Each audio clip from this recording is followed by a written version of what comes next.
Tom Brady won an unprecedented 7 Super Bowls, but for nearly a decade, right in the middle of his prime, something weird happened.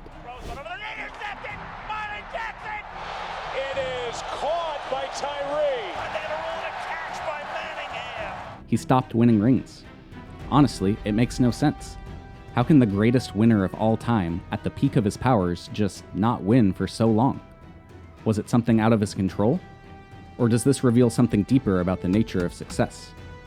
To understand, we need to take a deep dive into this 9-year drought and compare it to the bookends of his career, the early years and the twilight years, when he won 7 Super Bowls.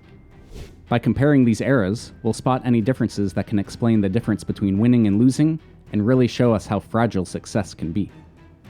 In the early years, Brady built a reputation for being a winner, and for showing up when it mattered most. But just as he started to prove himself as an elite passer, the winning went away. In the desert, Brady actually had the most individual success he'd had up to that point. 2 MVPs, another runner-up, and a third-place finish in his 8 healthy seasons. But team success, in the form of championships, didn't follow. That's not to say that personal greatness and team success were always at odds. In his twilight years, he won another MVP and finished second 3 more times. And he added 4 more Super Bowl rings to his resume. There's no quick, easy explanation for this 9-year stretch of no rings, no obvious structural issues. His defenses were largely the same quality as the other 2 eras bookending this one. His weapons were actually probably better in this time than at other stages of his career.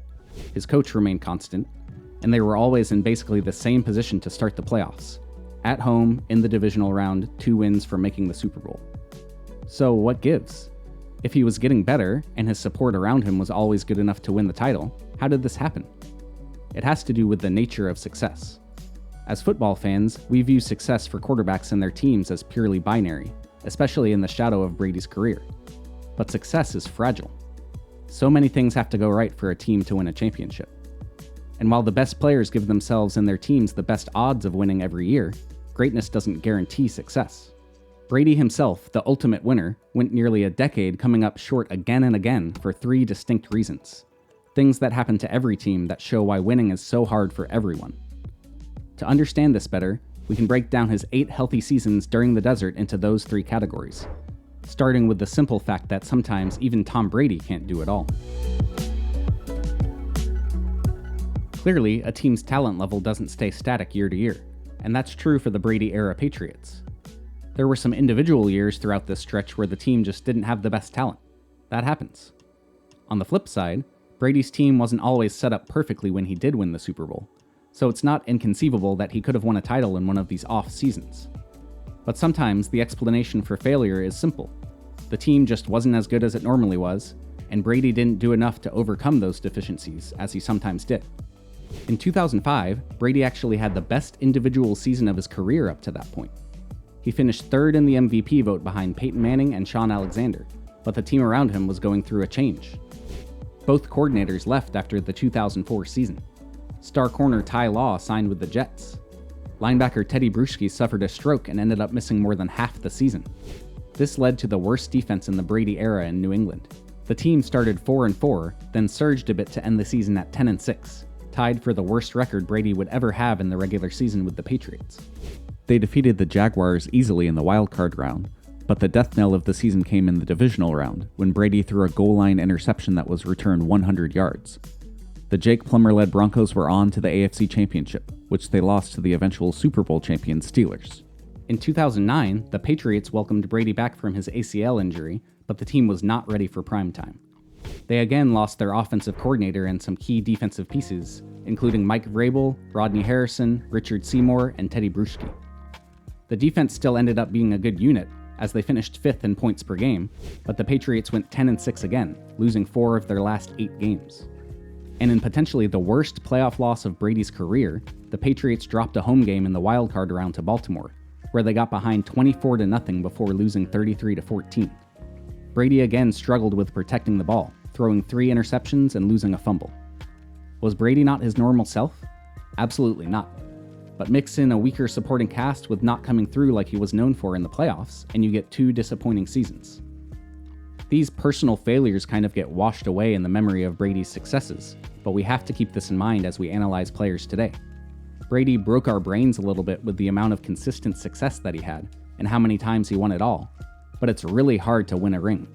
So much has to go right, especially when your team isn't set up perfectly. One bad game in the playoffs, which the Patriots didn't have in his first 4 seasons, can put an end to any season quickly. These failures didn't mean he's not the winner we knew him as, but they should amplify how impressive it was in the times he did come through with less than perfect teams, and how often he succeeded with all the variables around him changing. It's hard to win a championship. It's almost impossible to win 7 in 21 healthy seasons. And while sometimes Brady's team wasn't up to its standard, other times it was, and surprisingly, it just fell short in the biggest moment. In every season with a healthy Tom Brady between 2007 and 2012, with the exception of 2009, the Patriots were arguably the best team in the AFC. And yet, for the first time in his career, he and his team repeatedly fell short on the biggest stages. A reminder that even the greatest players don't come through every time. To begin this stretch, Tom Brady had the best quarterback season anyone had ever had up to that point. In 2007, he went off.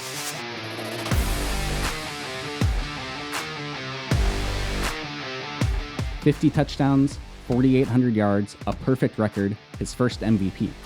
It hadn't been seen before. Everything came together. Great coaching, amazing supporting cast, great defense, and the best quarterback play we'd ever seen.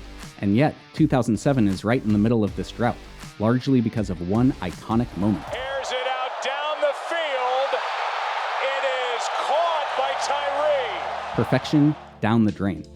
The difference between 19-0 and immortality and 18-1 and infamy was a razor-thin margin, largely out of Brady's control.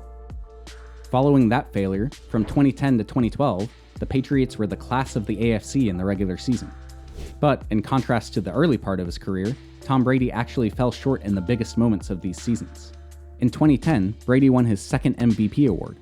Gronk entered the picture, and the Patriots cruised to a 14-2 record and a divisional round showdown with their little brothers, the New York Jets. And then... To Tomlinson, and he is in for the touchdown. Sanchez to the end zone over Arrington, and touchdown, New York! The Patriots lost to a Mark Sanchez-led team. Brady didn't play particularly well in this game. The offense was stagnant for much of the first half, and by the time they got things going at the end, it was too late. In 2011, the Patriots again were the class of the AFC, and this time returned to the Super Bowl for a rematch with Eli's Giants. Again, they found themselves on the wrong side of the razor-thin margins in the NFL. And Brady's going to launch it deep, and it's incomplete because it's a little bit behind Welker. Eli throwing into traffic on the sideline. They're going to rule it a catch by Manningham.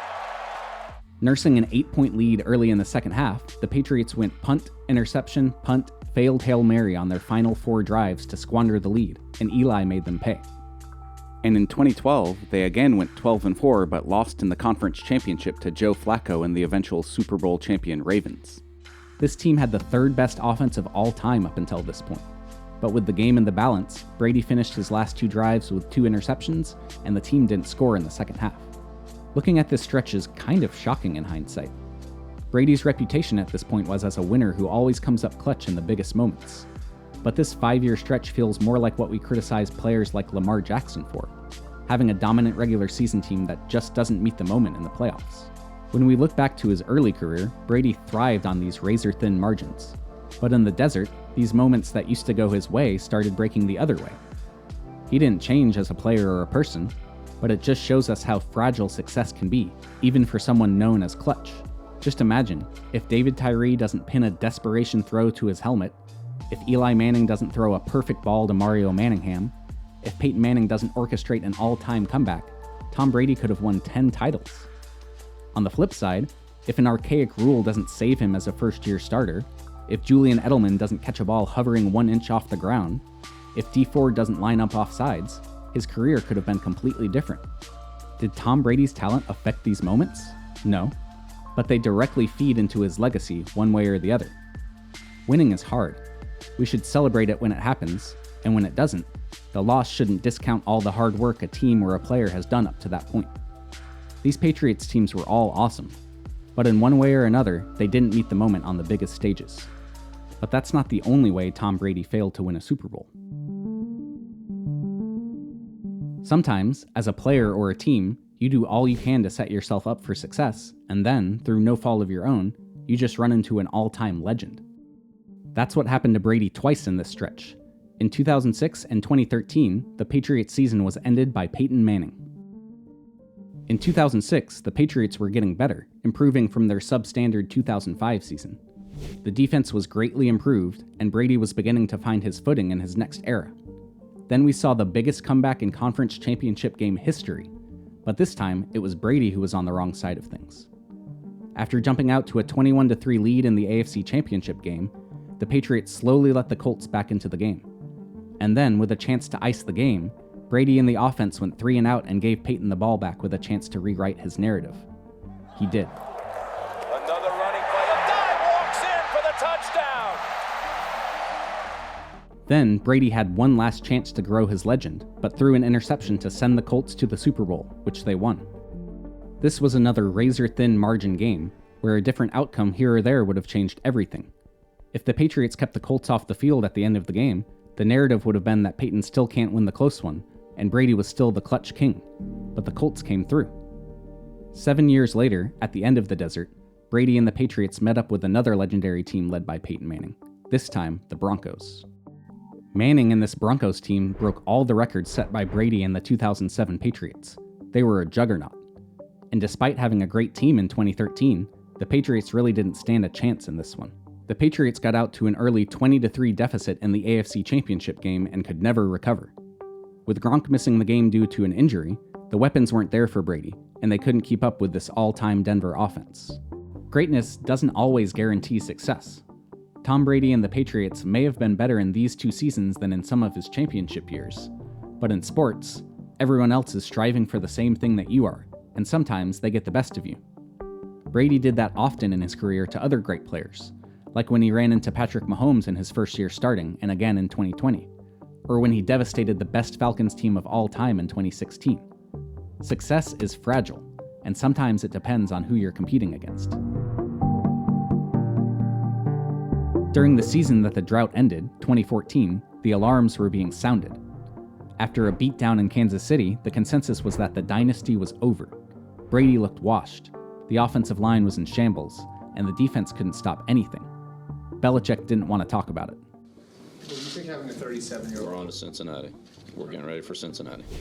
From there, things turned around. The team finished 12-4, good for a first-round bye in the playoffs, just like the year before. But things that hadn't broken their way in the previous 9 years finally did. In the divisional round, Brady found his mojo and led the offense to a 35-point performance against a top 6 defense and a double-digit comeback that ended with a fourth-quarter touchdown drive for the win. And then, instead of running into the Manning-led Broncos again, the Patriots got to face the Colts, who had knocked out Denver the week prior. They dismantled them, 45-7 in the AFC Championship game. And then, in the Super Bowl, Brady had an immaculate fourth quarter after struggling a bit early. He left the field with a 4-point lead with 2 minutes left. He did all he could, and at that point, it was out of his hands, and it almost all came crumbling down again. Russell for Curse, and that's broken up again. And is it? But somehow, did he wind up with a football? Until, at the most crucial moment, an undrafted rookie out of West Alabama made one of the most iconic plays in NFL history. Play clock at 5. Pass is intercepted at the goal line by Malcolm Butler. Success is difficult. It's fragile. And in the NFL, everything's on the razor's edge. Tom Brady gave his team a chance every single year to win the title. Some years, things broke his way. That's how his career started. Some years, it didn't. And for 9 years in a row, success was consistently just out of reach. But that's just proof. Proof that even the greatest winner in NFL history had to fight against the same variance, the same razor-thin margins, the same struggles as everyone else. And his biggest success is that he overcame those things more often than anyone else ever has. When we forget this, when we think failures are evidence of a lack of talent or character, we're missing just how much failure Tom Brady dealt with himself. Winning is difficult, even for the GOAT. And that should make every win feel even sweeter than the last. Thanks for watching. We'll catch you in the next one.